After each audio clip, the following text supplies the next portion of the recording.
चुकी दान कुंजी लगाम तो 2 संकल्प पढ़ाई पे और बस 60 भार सोना केवल तुम दे दो।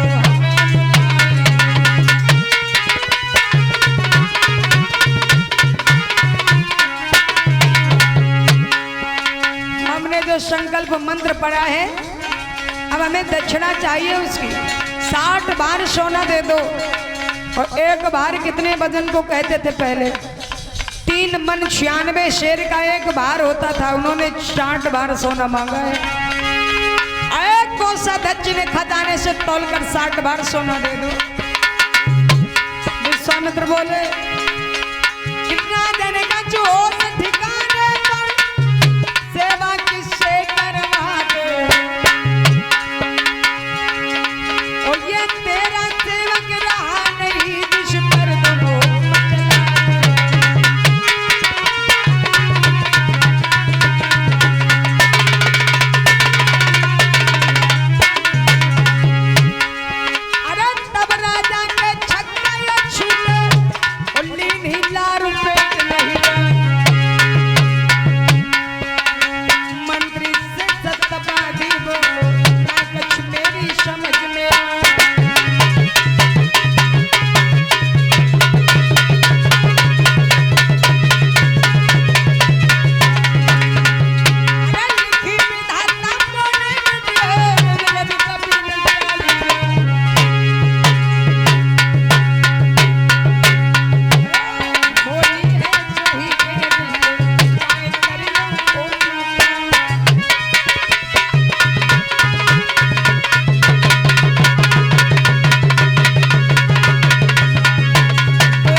हरिश्चंद्र कहने लगे जाओ इन्हें खजाने से तोलकर 60 भार सोना दे दो।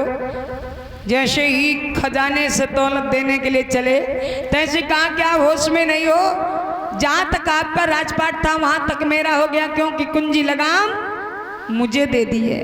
अब 60 भार सोना हमें दक्षिणा में चाहिए जो संकल्प मंत्र पढ़ा है। अब तो राजा हरिश्चंद्र कहने लगे एक तो ब्राह्मण ने हमको धोखे से छल लिया, पत्नी पुत्र से कोई सलाह भी नहीं ली। पत्नी से जाकर पूछा कि अब हमने राजपाट एक ब्राह्मण को दे दिया, दक्षिणा में 60 भार सोना कहाँ से लाई? और कोई नारी होती तो खौफ खा के मर जाती या तुम्हें जहर दे के मार देती। घर में चूल्हा नहीं जलाती, भोजन नहीं बनाती कि तुमने किया तो किया क्या। लेकिन धर्म पर चलने वाली पतिव्रता वो नारी अपने पति से बोली मैं तुम्हारे साथ हूँ। क्यों? आप घबराए नहीं प्राणनाथ, अगर तुमने राजपाट एक ब्राह्मण को धोखे में दे दिया है तो मैं तुम्हारे साथ बिक जाऊंगी, पहले ब्राह्मण का कर्ज अदा करूंगी। धन्य है वो भारत की देवियां, काय पत्नी पुत्र परिवार उसी को कहना चाहिए जो मुसीबत में अपना साथ दे कि धीरज धर्मो मित्र नारी आपत्ति कालो परखिए जारी। धीरज धर्म मित्र और नारी की परख मुसीबत में की जाती है, जो मुसीबत में साथ दे वो अपना होता है। धन्य है पतिव्रता। आजकल भारत की ऐसी भी नारियां हैं कलयुग में, अगर पति देव बिना पूछे बताए और थोड़ा बहुत व्यर्थ खर्च कर दें तो बड़े बड़े ताने देती हैं, अगर अब की मैके चली गई तो दोबारा नहीं आऊंगी। ज्यादा परेशान करोगे घर में तो आग लगाई दूंगी पर तुम्हें बर्बाद करके दिखाऊंगी। तो बेचारे पति देव बड़ा डरते हैं तो सोच सोच पूछ के सब काम करने के लिए चलते हैं, पर सब नहीं, कोई कोई माताएं अभी ऐसी हैं। बेटा रोहितांश का बेटा मैंने राजपाट दे दिया, ब्राह्मण को कर्ज हम कहां से अदा करें। धन्य है रोहितांश, पिताजी घबराओ नहीं, मैं बिक जाऊंगा। और अगर कलयुग में ऐसे वैसे बेटा अगर बाप कोई संपत्ति किसी और को दे दे तो खत्म कर दे रात ही रात में, कि तुमने कुछ सोचा न समझा। क्योंकि भारत देश में सुपुत्र वीरों की जरूरत है, क्योंकि कहा है कि जननी जने या भक्त जन या दाता या शूर, और नहीं तो जननी बांझ भली सो काहे गमावे नूर। माँ अगर बेटे को जन्म दे तो ध्रुव प्रहलाद सुपुत्र बालक को दे, और नहीं तो बांझी ही अच्छी होती है जिसके कोख से कुपुत्र पैदा होता है। धन्य है रोहितास अपने पिता को धीरज बना के बोला, पिताजी घबराओ नहीं, पहले ब्राह्मण का कर्ज अदा करूंगा। तीनों प्राणी हाथ जोड़कर विश्वामित्र के सामने खड़े हुए, ब्राह्मण को क्षमा करें, राजपाट आपका है, हम 3 प्राणी हैं, हम तीनों को कहीं चलकर बेच दीजिए, अपना कर्ज अदा कीजिए। कौन जगह बेचने के लिए ले चले? बोले काशी बहुत पवित्र है। काशी क्यों पवित्र है? कि काशी भोले बाबा के त्रिशूल पे गई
त्रिशूल पर काशी बसी हुई है और इसीलिए उसे पवित्र माना गया। वहां बाजार भी बहुत अच्छी लगती है, तो हमें पवित्र स्थल पर ले चलो। रानी का सब श्रृंगार छुटा, केवल एक साड़ी मोटी थी, राजा पर फाटी धोती थी और बेटे पर एक लंगोटी थी। एक एक वस्त्र दिया और तीनों अपने राजपाट को छोड़कर राजधानी को प्रणाम करते हुए जा रहे हैं बिकने के लिए काशी में।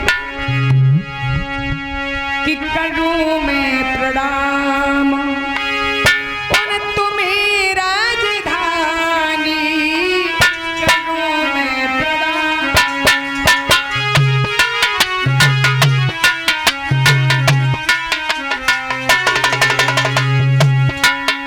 अरे आज तलक तुम रही हमारी, अब हो गई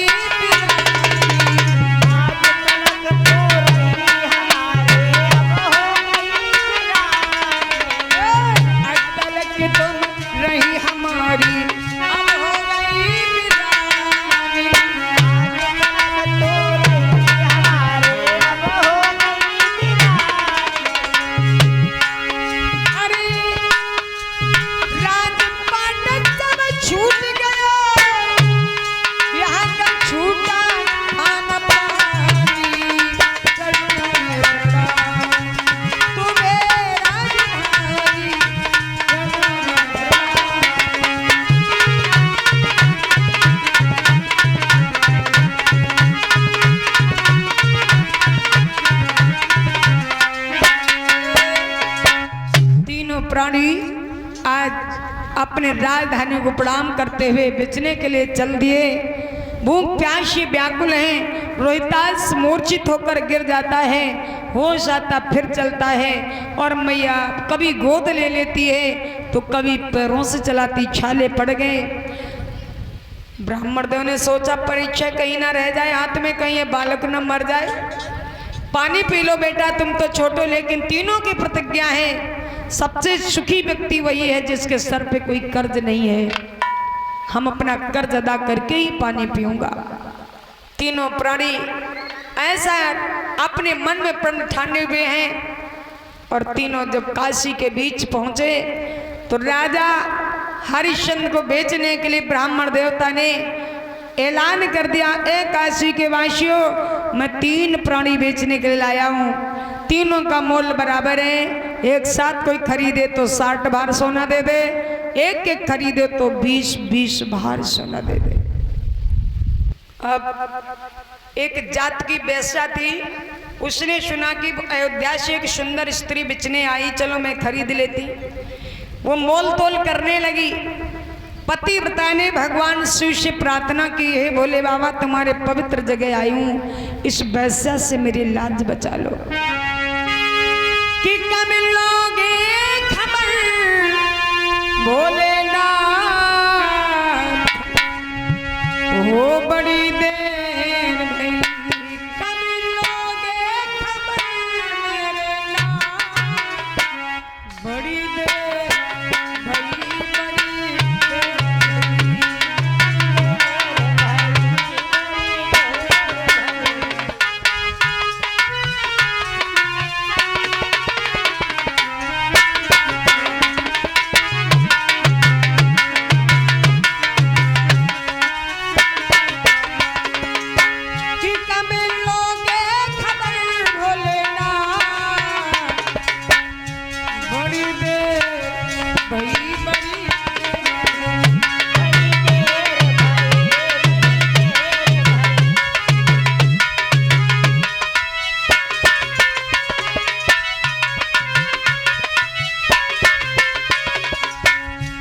सुना है तुम दया के सागर, मैंने सुना है तुम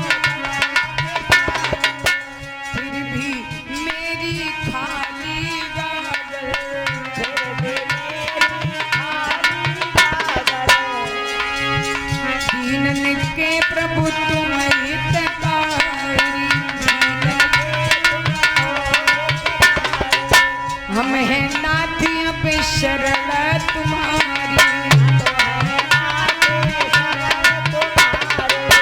और दीनन के हो दीनाना, दीनन के हो दीनाना, बड़ी देर भई।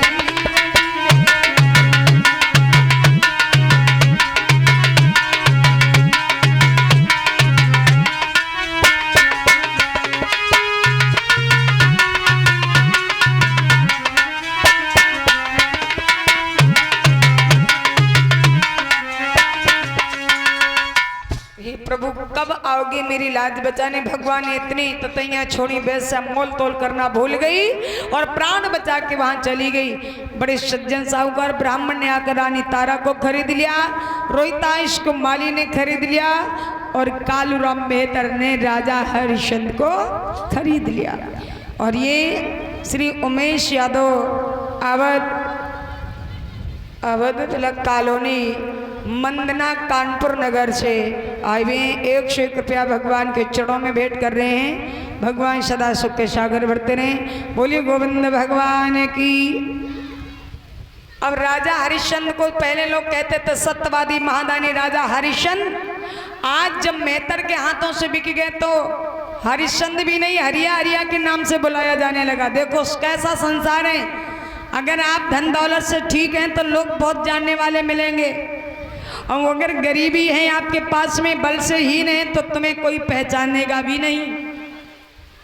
राजा हरिश्चंद्र हरिया के नाम से बुलाए गए। तीनों का रिश्ता यहीं से अलग अलग हो गया। अपने अपने कार से जुट गए। 60 बार सोना दे के ब्राह्मण देव को विदा किया। जाओ आप अयोध्या का राजपाट करें। किस समय सबका बदलता पर समय की आने ना बदले, किस्मत पर लिखने वाले का भगवान ना बदले। समय किस पर कैसा आ जाए कोई नहीं जानता है। कि करजमा और करजमा बिक गए तीनों प्राणी।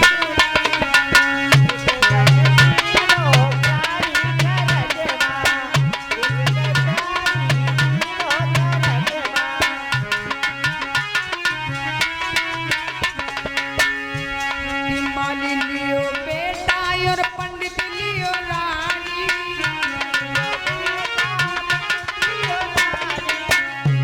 कि मैं करना ले लो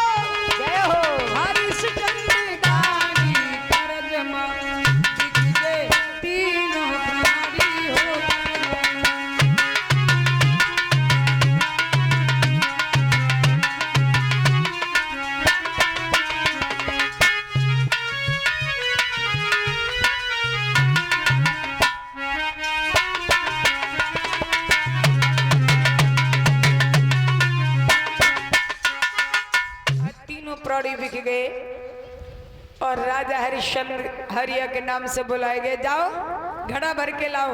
राजा हरिश्चंद्र घड़ा भरने के लिए गए, एक घड़ा भर के दिया, दूसरा दिया। जब भोजन करने बैठते तो विश्वामित्र किसी न किसी के वेश में मांग के खा जाते उनका भोजन, वो पानी पी पी के गुजारा कर रहे हैं। 27 दिन हो गए अपना भोजन दान करते गए, पानी पीकर गुजारा करते गए, भुजाओं में बल नहीं। 6 घड़ा तो दे दिए उठा के, 7वां घड़ा जब भरने को गए तो राजा हरिश्चंद्र 7वें घड़ा को उठा न सके। रानी तारा को अपने देखा तो क्या बोले हैं कि के तारा घड़ा उठी भाई।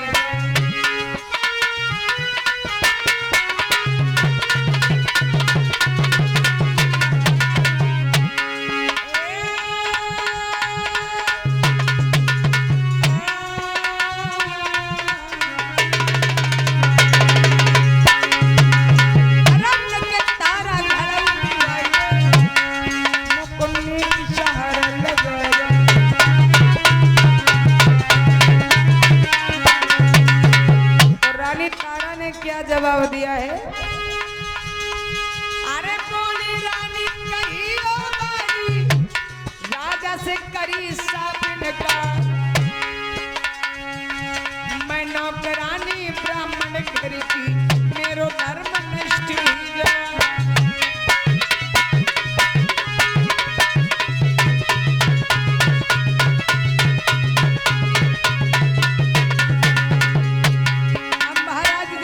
नहीं पाए घड़ा को तो बताया रानी तारा ने, मैं उपाय बताती हूँ, तुम्हारे घड़े को छू नहीं सकती। क्यों?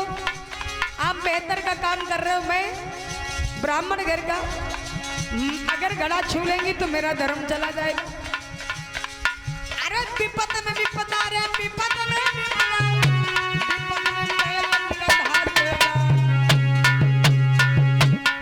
घर को भैया रता को रिश्तेदार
आज जब घड़ा नहीं उठा सके तो रानी तारा ने साफ मना कर दिया।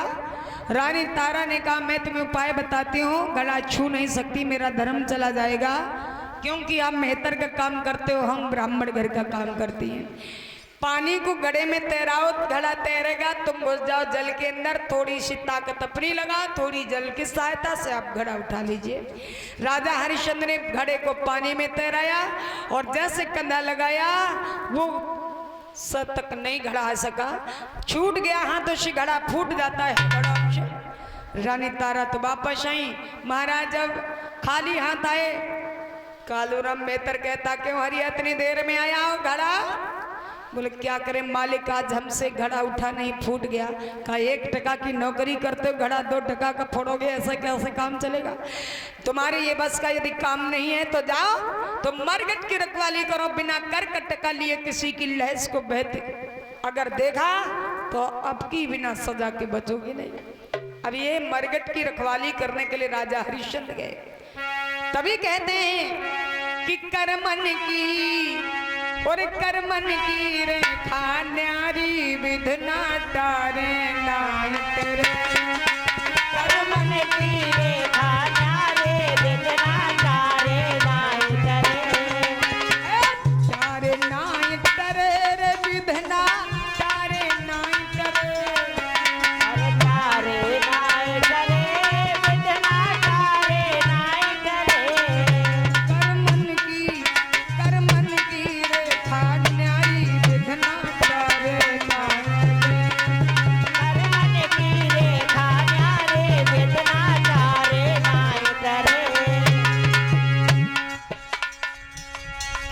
लख घोड़ा लखपाल की, सिर पर छतर फिरे। राजा हरिश्चंद्र के लाखों घोड़ा लाखों पाल की, जिसके सर पर सोने का छत्र फिरता हो। आज उनकी हालत क्या है? सतवादी हरिश्चंद्र सो राजा, मरघट पर नीर भरे। ओ करमन की रेखा न्यारी विधना टारे। करमन की रेखा न्यारी विधना टारे नाय करे। करमन की रेखा न्यारी विधना टारे नाय करे। राजा दशरथ के ताल में श्रवण नीर भरे। राजा दशरथ के ताल में और बाण लगो राजा को हाथ से, और राम ही राम करे। ओ करमन की रेखा न्यारी विधना टारे नाय करे। करमन की रेखा न्यारी विधना टारे नाय करे। करमन की रेखा न्यारी विधना टारे। गुरु वशिष्ठ महामुनि ज्ञानी सोच के लगन धरे।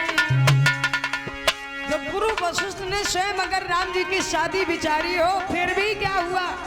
कर्मों ने इन्हें भी वंचित नहीं छोड़ा।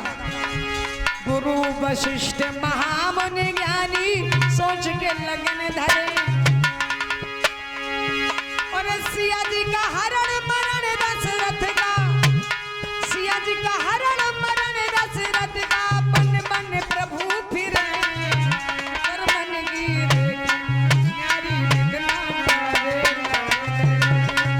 करमन की रेखा न्यारी विधना टारे नाय करे। करमन की रेखा न्यारी विधना। अरे तीन लोग भावी के बस में भावी बसन करे।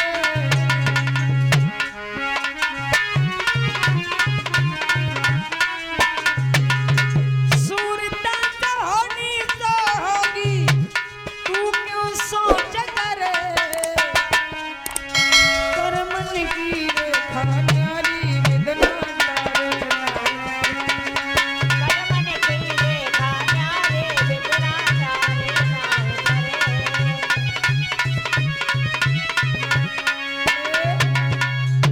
तो कर्मों में लिखा है वो कोई मिटा नहीं सकता। राजा हरिश्चंद्र मरघट की रखवाली करने गए।